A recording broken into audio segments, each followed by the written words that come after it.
Macam mana kita nak overcome? Kadang-kadang maknanya faham tau. Orang lelaki kat sini dia tengah-tengah tau kata. Dia jadi macam tak tahu nak macam mana nak react sebab bini duk tekan-tekan ni cerita. Kakak awak ni begini-begini, kakak awak begitu, adik-beradik awak begini kan. Lepas tu kita pula nak tak nak sebab apa event-event family ni kita kena datang. So macam mana, apa nasihat Kak Tam? Macam mana kita nak buat? Okey, macam ni lah Kak Tam punya pandangan lah kan. Sebenarnya orang lelaki lah kan.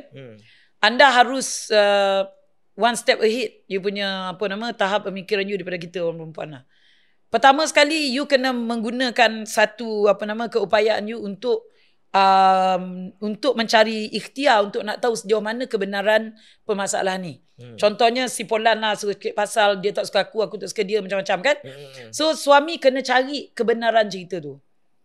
Kenapa dia kena cari kebenaran tu? Maksud Kak Tam bukanlah Kak Tam nak suruh anda sebagai adik lelaki atau abang ataupun sebagai anak lelaki kau pergi serang keluarga kau. Kau pergi panggil lah kakak kau. Kau pergi panggil adik kau. Semukakan diorang. Bukan itu cara makna.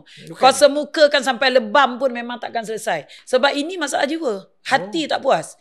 Kalau kau semukakan pun dia mengangguk bersalam-salaman pada waktu tu je. Lepas tu sekarang dia buat balik. Percayalah cakap kata. Jadi apa yang sepatutnya seorang lelaki kena buat? Jarakkan perhubungan. Itu je. Jarakkan perhubungan. Sedaya upaya you cuba minimizekan pertemuan antara orang yang saling tak menyukai ni. Sebab bila dia jarang bertemu, jarang bercakap, maka isu-isu tu takkan ditimbulkan lah.